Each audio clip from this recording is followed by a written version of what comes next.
నమస్తే, welcome to Aadya media. నేను మీ స్వర్ణ. ప్రస్తుతం మనతో పాటు ఉన్నారు సినీ క్రిటిక్ విజ్ఞాన్ గారు. హలో విజ్ఞాన్ గారు. ప్రస్తుతానికి మనం టాలీవుడ్లో ఎవరైతే ఈ హీరోతో వచ్చాడంటే మినిమం గ్యారంటీ అని అనుకుంటున్నామో ఆ హీరోలు సరిగ్గా కనిపించడం లేదు. మనం రామ్ పోతినేని కనిపించలేదు. చాలా సంవత్సరాల తర్వాత గ్యాప్లోనే నాని కనిపించినట్లుగా మొన్న కనిపించాడు. అంటే గ్యాప్ వచ్చేస్తున్నాయి ఈ హీరోస్కి. And Ram Pothineni warrior flop అయిన తర్వాత అబ్బాయి ఎక్కడున్నాడో కూడా లేడు. జనరల్గా ఏదో ఒక పోస్ట్ పెట్టడంతో ఆడియన్స్కి దగ్గరగా ఉంటారు.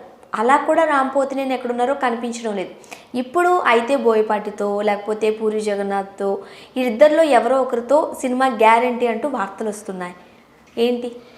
ఆల్రెడీ బోయపాటి సినిమా చేస్తున్నాడు రామ్. అది దసరాకి రిలీజ్ ఉంది. సో ఆయన ఎందుకు కనబడట్లేదు, అది బయటికి రావట్లేదు అంటే దాని రీజన్ ఏంటంటే ప్రతి సినిమాకి ఆయన ఒక లుక్ ఇస్తున్నాడు. ఆ లుక్ని మెయింటైన్ చేస్తున్నాడు. దాన్ని ఎక్స్పోజ్ చేయడం ఆయనకి ఇష్టం లేదు. అది అంటే బయటికి లీక్స్ అవుతాయి కదా. ఇప్పుడు ఇస్మార్ట్కి ఒక లుక్, ఇంకో దానికి ఇంకో లుక్, బోయపాటికి ఇంకో లుక్, అట్లా ఒక్కో దానికి ఒక డిఫరెంట్ లుక్ ట్రై చేస్తున్నాడు. దాన్ని పబ్లిక్ ప్లాట్ఫామ్లోకి ఆయన తీసుకెళ్తే అంటే ఎక్కడన్నా పార్టీలో పబ్బులు వీడన్నీ వెళ్తుంటే లుక్ కనిపించేస్తుంది కదా. అదొక సర్ప్రైజింగ్ ఉండాలి. అంటే ఫస్ట్ లుక్ పోస్టర్ రిలీజ్ అయినప్పుడు ఆ క్యూరియాసిటీ పోతుంది. చూసాం కదా ఈయనని అనిపిస్తుంది. ఫస్ట్ లుక్ పోస్టర్ రిలీజ్ అరే హెయిర్ కట్ భలే ఉంది, ఇక్కడ ఇలా చేశాడు, ఇక్కడ ఇలా చేశాడు, ఈ మూతి ఇట్లా ఉంది, గడ్డం ఇట్లా ఉంది, ఇవన్నీ మాట్లాడుకుంటారు. రామ్ ఇవి బాగా ఫాలో అవుతారు. మేక్ ఓవర్ కాస్ట్యూమ్ స్టైల్ అదంతా కూడా అది చూస్తే ఫస్ట్ లుక్ పోస్టర్ రిలీజ్ అయిన తర్వాత తిరుగుతారు హ్యాపీగా. ఎట్లా రిలీజ్ అయిపోయింది కదా పాపం. అంటే డైరెక్టర్కి ప్రొడ్యూసర్కి ఆయన ఇచ్చే గౌరవాన్ని మనం చూసుకోవాలి. అంటే వాళ్ళంతా కష్టపడి తీసినప్పుడు ఆ లుక్ ఇవ్వకూడదని. నేను ఇంతకుముందు కూడా లొకేషన్స్లో కొంతమందిని చూసా. అబ్బాయి ఎవరైనా సెల్ఫీ అడిగితే ఇస్తాడు, అందరికీ ఇస్తాడు, అదేం లేదు. కాకపోతే ఏంటంటే టైం పెడతాడు. రీజన్ ఈ కాస్ట్యూమ్స్లో నేను ఇవ్వచ్చో ఇవ్వలేనో షూట్ అయిపోయాక ఇస్తాను అట్లా. అంటే ఆ కాస్ట్యూమ్ రివీల్ చేయడం కూడా ఆయనకి ఇష్టం లేదు. సో ఆ రకంగా రామ్కి ఏంటంటే ఇప్పుడు ప్రజెంట్ ఆయన డెడికేటెడ్ వర్క్ విషయంలో ఆయనకున్న డెడికేషన్ వల్ల కనీసం పర్సనల్ లైఫ్ని కూడా దూరం పెట్టుకుంటున్నాడు.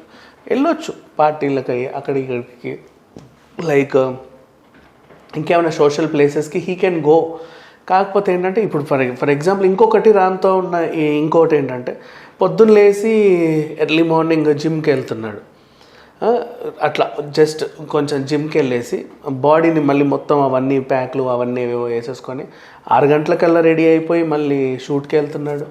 వచ్చిన తర్వాత మళ్ళీ జిమ్కి వెళ్తున్నాడు. ఆ టైంలో ఒక చిన్న ఎక్సర్సైజ్ టైప్ ఏదో ఆటో ఇక్కడ చేస్తుంది. మళ్ళీ ఇలా ఇది అయిపోయింది మొత్తం.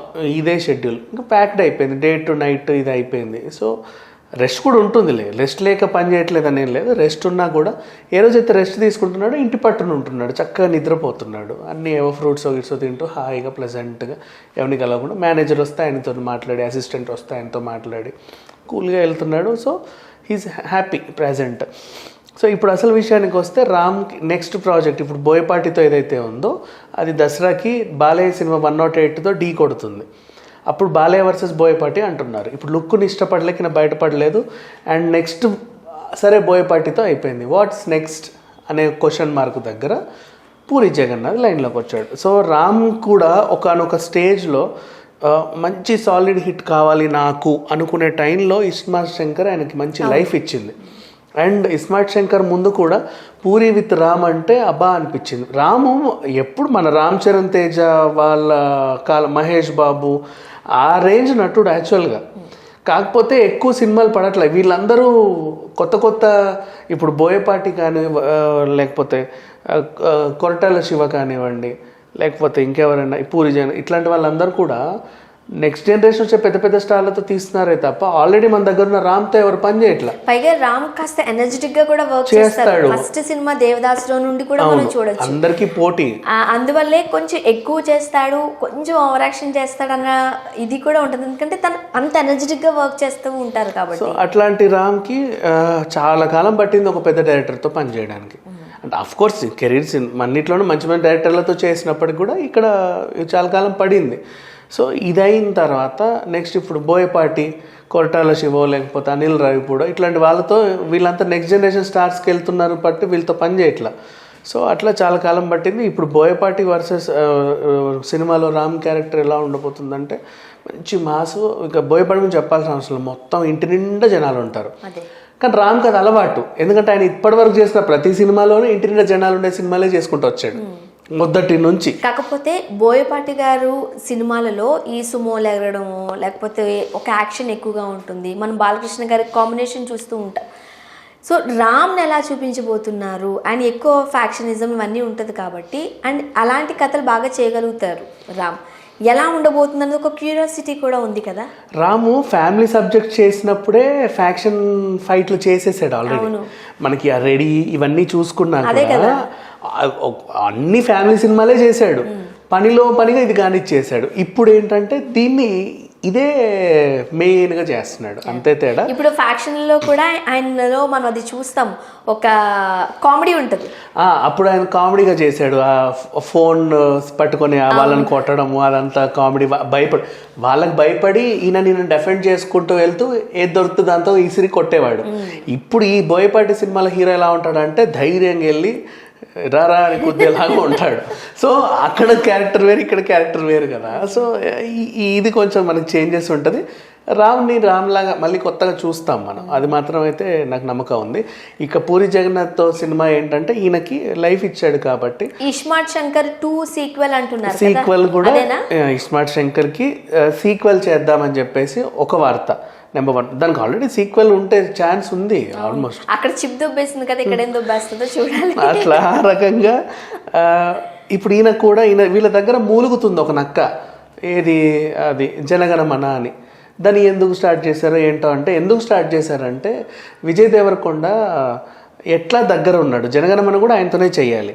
వీళ్ళు ఈ లైగర్ కోసం కొన్ని లొకేషన్స్కి వెళ్ళినప్పుడు వీళ్ళు ఏం చేశారంటే, ఎట్లా ఇంకో రోజు ఇక్కడే ఉంటున్నాం కదా, కొంచెం జనగణమన కూడా చేసేద్దాం అంటే యూటిలైజ్ చేసుకున్నారు లొకేషన్స్ని.